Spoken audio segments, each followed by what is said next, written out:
Oke guys, assalamualaikum warahmatullahi wabarakatuh. Kembali lagi bersama kami kelompok Dinas Malam. Di sini kami akan membawakan materi tentang AI dan robotika. Pertama-tama kami akan memperkenalkan diri masing-masing. Saya sendiri atas nama Diki Haryanto R dengan NPM 21650181. Dan di sini ada rekan saya Aditya Warmansili dengan NPM 21650171.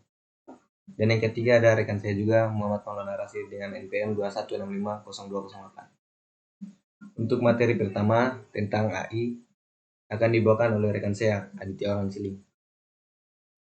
Langsung saja. AI atau dikenal sebagai Artificial Intelligence.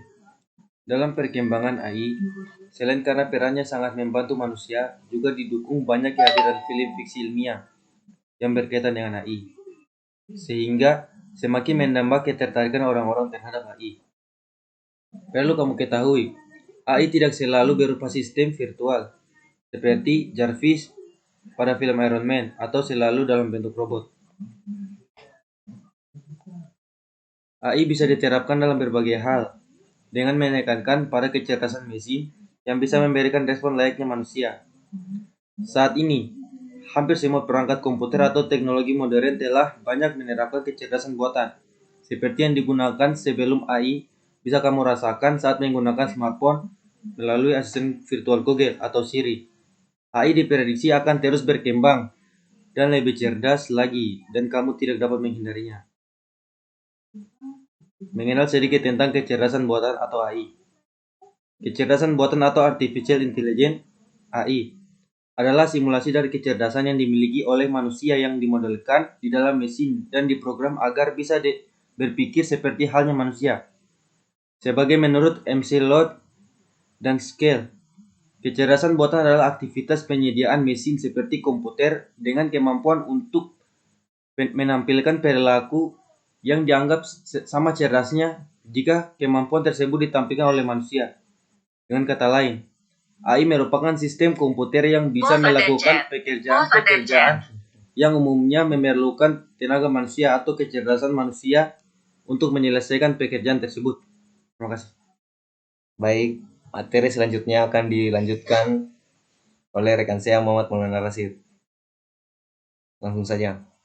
Apa itu robotika? Robotika adalah perpaduan berbagai disiplin ilmu, khususnya mekanik, elektronik, dan komputer.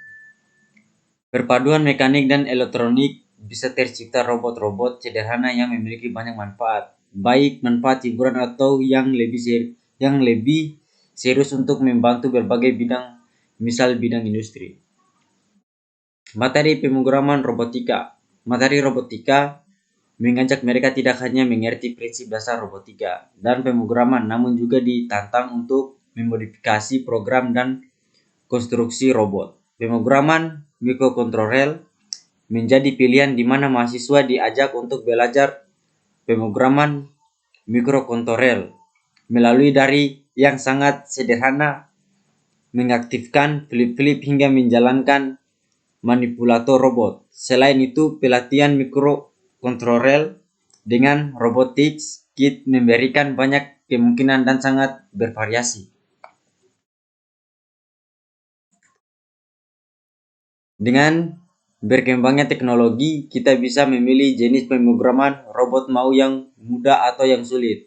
Untuk yang relatif gampang, bahkan anak SD juga bisa membuat programnya.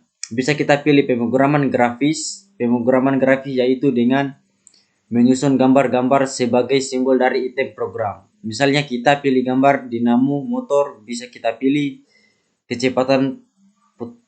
kecepatan putar motor juga mau berputar searah atau berlawanan dengan jarum jam. Pilih gambar jam pasir. Misalnya kemudian kita bisa pilih motor berputar beberapa waktu atau detik, menit atau jam.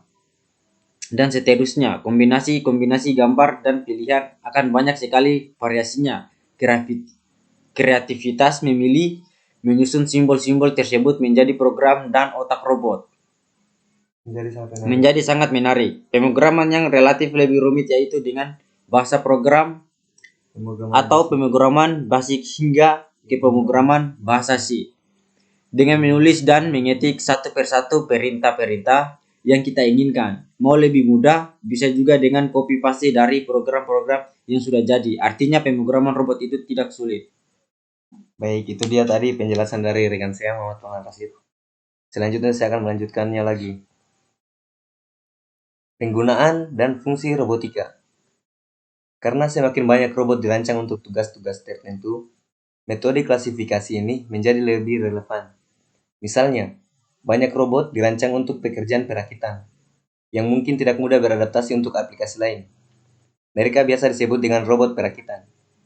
Untuk pengelasan jahitan, beberapa pemasok menyediakan sistem pengelasan lengkap dengan robot, yaitu peralatan pengelasan beserta fasilitas penanganan material lainnya, seperti meja putar dan lain-lain, sebagai satu kesatuan. Sistem robot terintegrasi semacam itu disebut robot pengelasan, meskipun unit manipulator di sekelilingnya dapat disesuaikan dengan berbagai tugas. Beberapa robot dirancang khusus untuk manipulasi beban berat dan diberi label sebagai robot tugas berat. Kemudian penggunaan dan potensial robotika. Robot industri. Robot semakin banyak digunakan di bidang manufaktur sejak 1960-an. Menurut data Robotics Industries Association Amerika Serikat, pada tahun 2016, industri otomotif menjadi pelanggan utama robot industri dengan 52% dari total penjualan. Dalam industri otomotif, mereka dapat berjumlah lebih dari setengah tenaga kerja.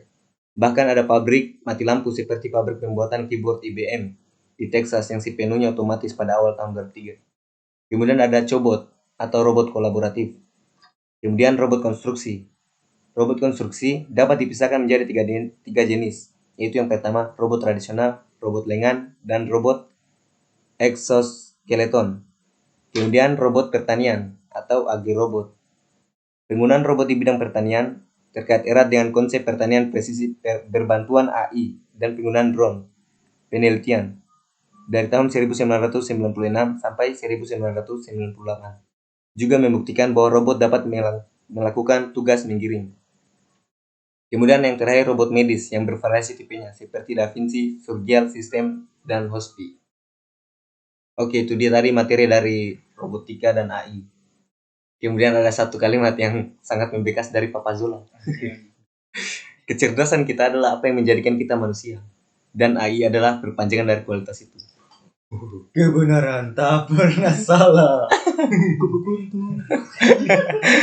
Baik, terima kasih. Itulah tadi materi yang telah kami paparkan. Lebih dan kurangnya mohon dimaafkan.